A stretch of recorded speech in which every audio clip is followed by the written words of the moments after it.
Good afternoon, everybody. Thank you for joining. And we'll get started here in just a minute. While we're waiting for everybody to hop on, I'm just going to mute everybody's line so there's not a lot of background noise. Please feel free to unmute. So, I can't tell you how important this call is going to become each week as major changes happen to our industry today, this morning, about 10 o'clock in the morning. A big announcement came down. Let me make sure we're recording this. Yeah, we are. Hey, Terry. So if you guys didn't Hi. hear, good afternoon. Thank you so much for joining. Look forward to seeing you here in a couple weeks. Um, so a big announcement came out. It's not an earth-shattering news. It's not a surprise, but it's a big deal. And let's talk about what happened. This morning, the Biden administration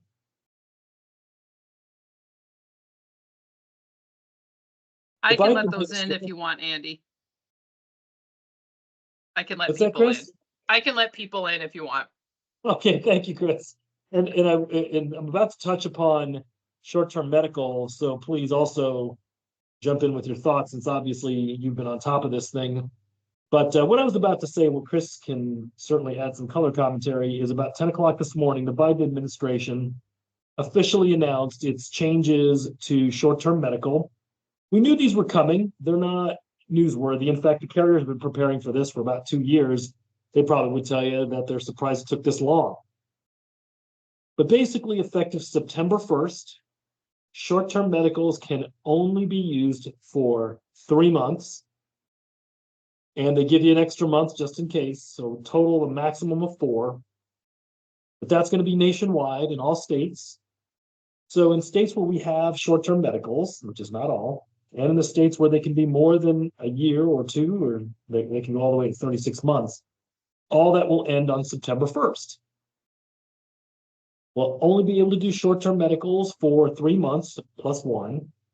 And really, that's only going to be useful if somebody's literally like between jobs. And even then, I bet you there are going to be people on this call who are going to say, why even bother with a short-term medical if we're just going to even do a few months? That's just a hassle for very few people, and that may be the case. Really, the only circumstance I can think of is the fact that it's really inexpensive. You could do 3-month short-term medicals for a couple $100. But I think what we're going to see happen is you're going to see a massive transition to ACA alternatives, which is why this call is going to continue to be so important. We not only have outstanding products to sell that are ACA compliant, but I'm about to add 2 or 3 more. And so we are going to probably have, not probably, North American will have the most complete, most comprehensive set of ACA alternative solutions in the industry. And you can take that to the bank. No one's going to beat us. And the beauty of these ACA alternatives, as we've talked about in these calls previously, is they can be sold in almost all states, where short-term medical is limited to about 25, maybe 30. And then even in those 30 that you can sell, right, Chris, you got all kinds of wacky rules of what you can and can't do. Wisconsin, you can do this. Illinois, you can do that. All kinds of crazy stuff. So that's just the reality of it. We've been dealing with it for the last few years. It's official, though, that September 1st, 3 months short terms only. The extra month just in case. So what do we do? Answer is no problem. That's why we've been talking about ACA alternatives longer than anybody. That's why we have a weekly call to focus on ACA alternatives. That's why we constantly talked about how these products can fit alongside an ACA. But now we also need to remember how these things fit along with the fact that short-term medical is going to be short-term again. And by the way, before everybody freaks out, we have now gone through short-term medical, going back and forth and back and forth. I don't know, Chris, is this our 4th time maybe going through this? It's not new. We've been through these before, and it's okay. It happens. And I was talking to my business partner, Gene, this morning about it. And he's like, yeah, I'm sure this will be like this for a year or two, and then it'll swing back again. I'm like, yeah, I'm sure it will, back and forth. Anyhow, who cares? Bottom line is we need to make sales, and our clients need a solution, and we have the solution in ACA alternatives. Now, we didn't have ACA alternative plan training scheduled for today. We've hit America's Choice multiple times now over the last few weeks.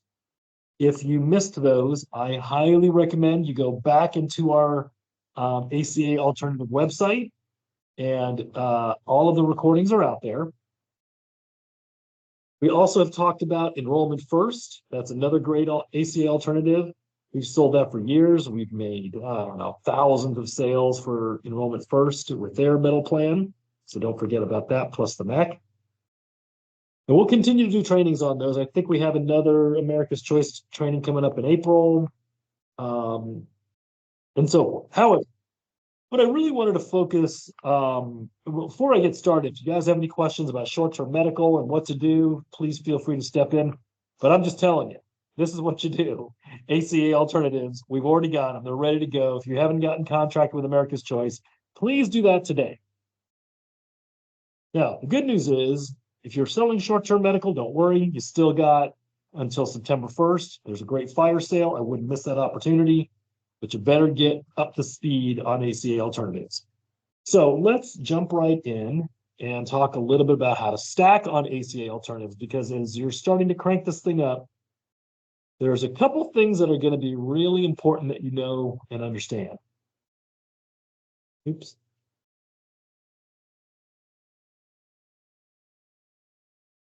So one of the first things is, just like any other health plan we sell, it is very important that you stack them to provide your client with a complete solution and keep them within a price they can afford. One of the things that agents keep reminding me, and I'm going to remind you here because that's why this call is so important, it is an absolute must that you stack critical illness insurance onto all of these metal plans. If you were on the America's Choice training, whatever that was, a week or two ago, we made a big deal that there is limited cancer coverage on these products. You are leaving your client exposed if you don't do something to stack on top of those metal plans. It is too risky. Got to have, at a minimum, critical illness. I suggest critical illness and accident. And today we're going to talk about Life Secure. That's my favorite critical illness and accident plan to stack with metal plans, and I'll explain why that particular product, why not some of the others. If you haven't gone through my HMA training, I just did another one yesterday. I recorded it, and that should get posted out onto our ACA alternative website, probably not until Monday, but that will be available soon. Pick your favorite dental and vision, and we've talked about the Pram RX product. We're not going to spend much time talking about those today, but I do want to reiterate, this should be a typical ACA alternative plan. You're going to start out with your America's Choice or Enrollment First, and I'm about to add a couple more onto it. You're going to stack on critical illness and accident. You're going to add HMA, dental vision, prescription drug where appropriate. All right. But what we're going to focus on are the most important aspects of the stack, and that's where clients are exposed. And that's on things like accident.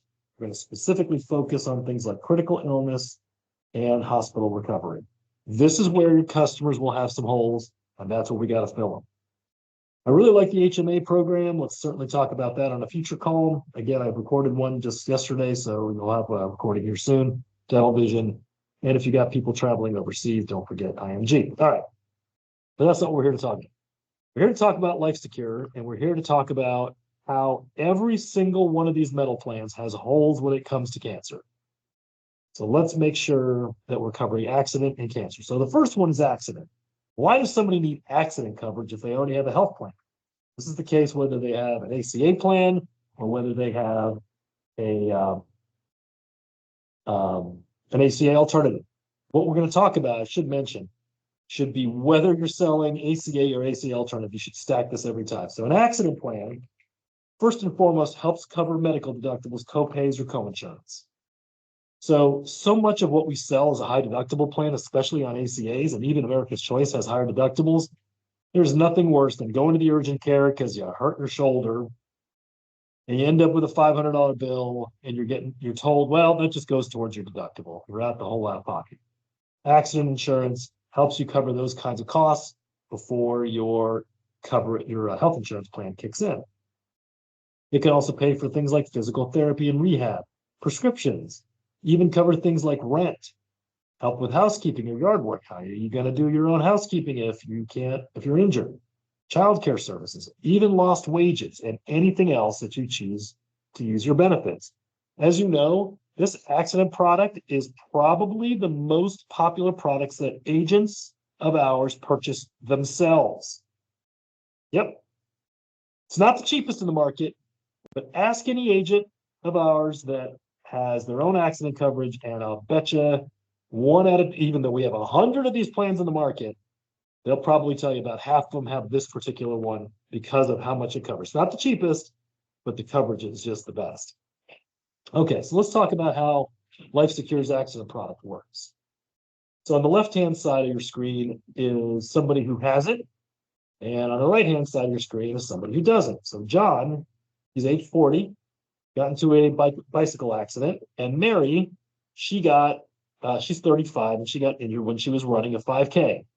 So how does their experience differ if they have Life Secure's accident versus if they don't? Let's first focus on John. John has a $15,000 accident. Yeah, $15,000, by the way. How many plans even cover more than 4,000 or 5,000? This one's 15. Okay, so he's got a $15,000 accident plan, but he gets into a bicycle accident and he goes to the emergency room, right? That's the killer, because all health plans are stinko when it comes to going to the emergency room. So he goes to the emergency room, which makes sense, has a hospitalization, x-ray, and surgery. $9,000. His health plan has a $4,500 deductible, right? Pretty common. That could be the case with an ACA plan. That could be the case with a ACA alternative. Plus, John has $1,500 worth of follow-up visits and co-pays and lost wages from missing work, etc. His total out-of-pockets are $6,000. However, as you can see, he's going to get $8,900. And you might say, where does that $8,900 come from? Well, the $9,000 bill of the total healthcare expenses is what is going to get reimbursed. Now, why not 9,000? Why 8,900? Anyone know? Where'd the $100 go?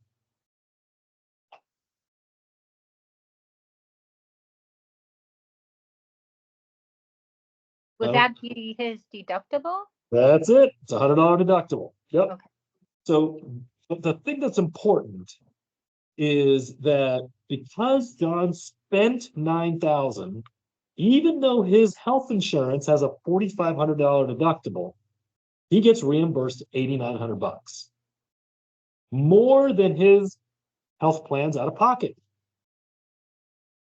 And that's how you're covering things like childcare and other things. It's what the bill is, not what the insurance company pays. They do not coordinate. So he's going to get $8,900. So let's go back to Mary. She got into a running injury. She was running a 5K, blew out a knee. Again, $9,000 in the ER, $4,500 deductible, $1,500 in follow-up costs, $6,000 out of pocket. She gets nothing. She's got to pay all of it out of pocket. These are very common scenarios. Accidents happen all the time at all ages. That's why this is the best accident plan out there. Nobody else will cover it that way. So how do others cover it? Well, most of them will have maximum caps of like $4,000, $2,000 even. The other is a lot of them, in fact, most of them, like Aflac plans, are what we call schedule of benefits. So what is the schedule of benefits? So literally, the accident plan will say, you break an arm, $300. Poke out your eye, $700. You hurt your knee, $200. And they literally will go accident by accident and tell you how much the plan will pay. And then the 4 grand is just the maximum. That's not the way this thing works. You spend 9 grand at the ER, you file the 9 grand, and you get 8,900 back because they subtract out the $100. That's what makes this so strong. That's why so many of our agents have this on themselves. Now, as you know, part of the reason, and I think I get to it here in a second, that we love LifeSecure's portfolio so much, especially with ACA alternatives, is because it is the only carrier we have in our portfolio that can offer critical illness, accident, and hospital recovery in almost all states. I believe it's 48. There's a couple of them that we can't have, but almost all states, we can have that. That is not the case with Manhattan. We only have that in about 40, 35 probably. With all of our carriers, I don't know why I'm picking on all states, same thing, 35 to 40. This is the only product where we can sell ACA alternatives nationwide. We can sell LifeSecure's critical illness and accident nationwide. So that's the accident product. Issue ages are 18 to 74, but it's guaranteed renewable to age 85. By the way, don't forget to sell this to your senior clients too. The maximum benefit bank for individuals are 15 grand, for couples or families 25. Nobody else that I know of has benefit caps of that size. Most of them, like I said, 4 or 5 grand. You can choose your deductible, benefit payout. Okay, we already got them all.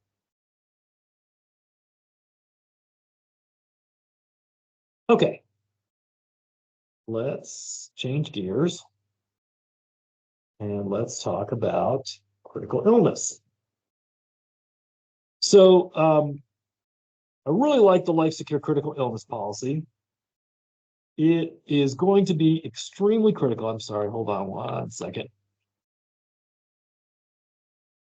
It's going to be an extremely important product to stack onto your ACA alternatives, because it is where the biggest gap is. There we go. Okay, let's back up.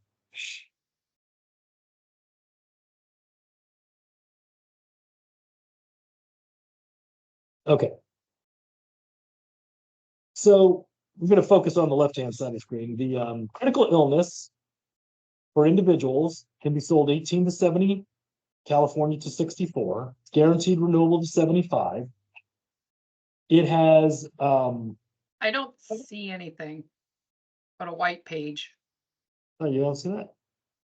unless I'm the only one. I can see it. I can see Andy. I can see the page. Okay. You see where it says general information? No? I see it. Okay. Sorry about that, Chris. I don't know what I'm doing wrong. James, can you see it? Okay. Thanks, sir. Yep. So one of the things that makes the critical illness policy, I think, so strong is the again, nationwide coverage, almost strong benefits. You can do this on a simplified issue basis, which is really nice. And you can do bigger benefits as well, but there's some additional health criteria. It can be sold to the work site. We're not going to be talking about that here today. But this is a really strong product. And because the critical illness is pretty obvious, right, guys? You have a certain condition and you're going to get a benefit. Lump sum. All critical illness plans we sell are lump sum. But the thing that makes these so important is the limited cancer coverage you're going to get in an ACA alternative. That's what makes this so important. Now, even if you're on an ACA plan, if you've ever known anybody, by the way, let me just ask you this. Anybody tell me an experience, because I'm going to tell you one of mine, of somebody who's gone through cancer on an ACA plan? Any experiences to share?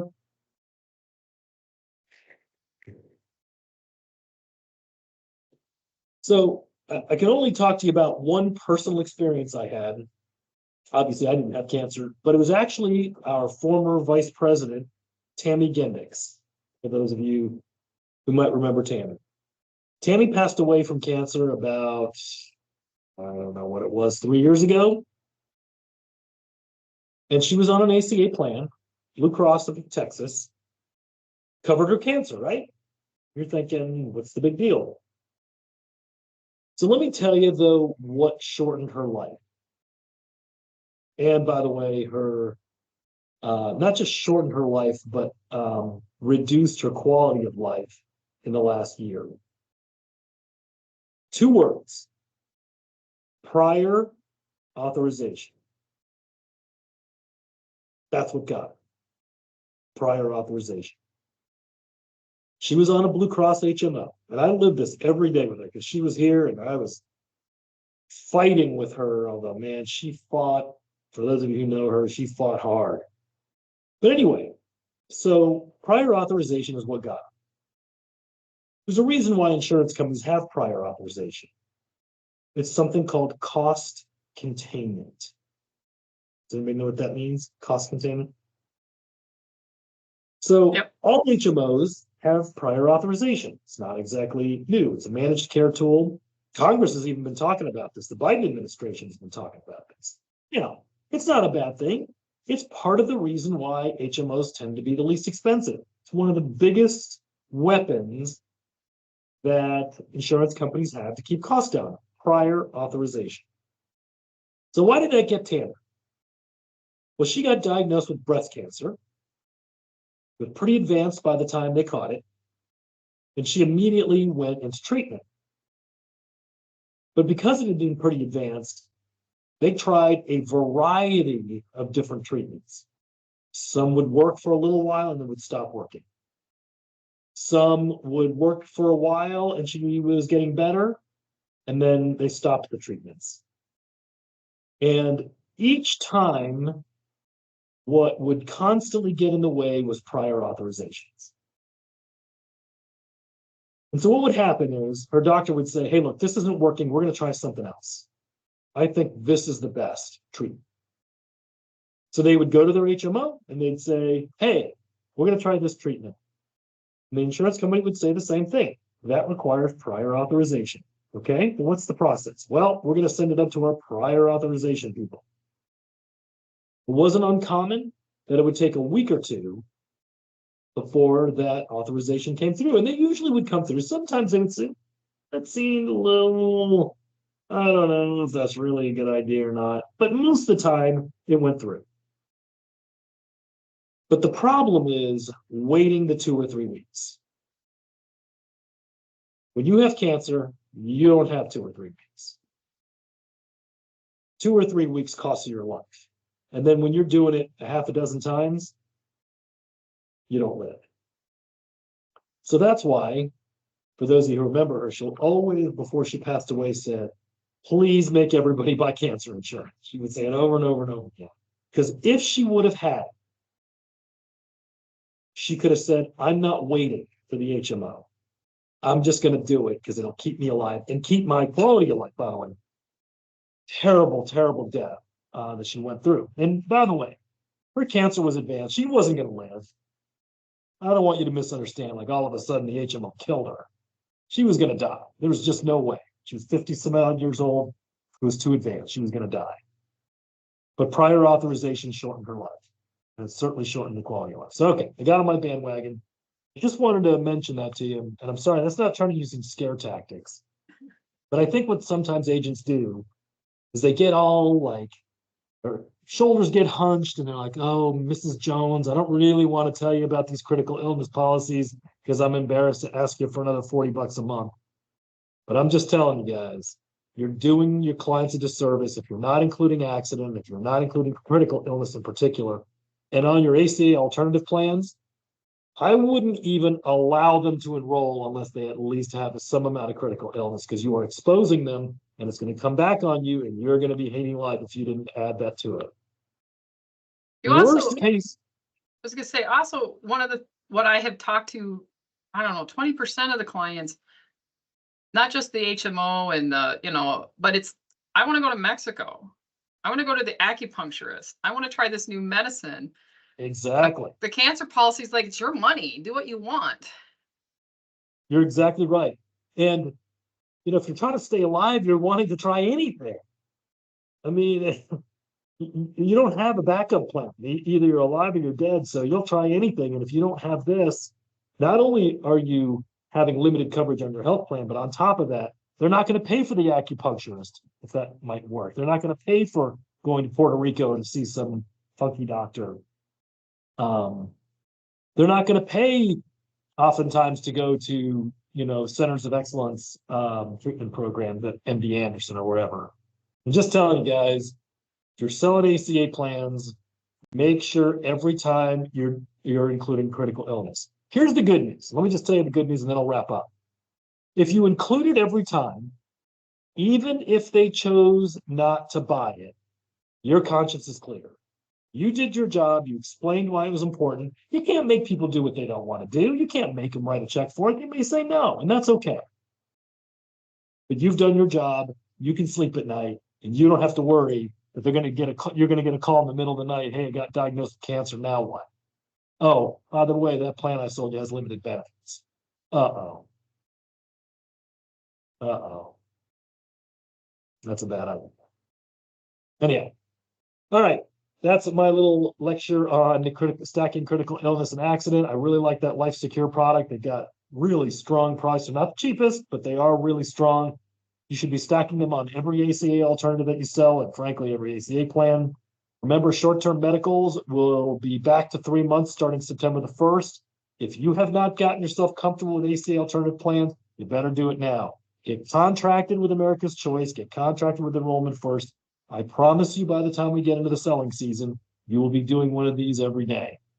Start learning all that you can about it. Short-term medical will no longer be viable starting on September the 1st. Sell it all you want now. You better start getting used to this now. And don't forget, just like Chris and I always talk about, you can always enroll people in this and then drop it after 3 months. Might as well start getting used to it. Go through contracting to get America's Choice, Enrollment First, and Life Secure. All right. Used up my time. Thanks so much for the time, guys. Hope you found it helpful. Have a great day.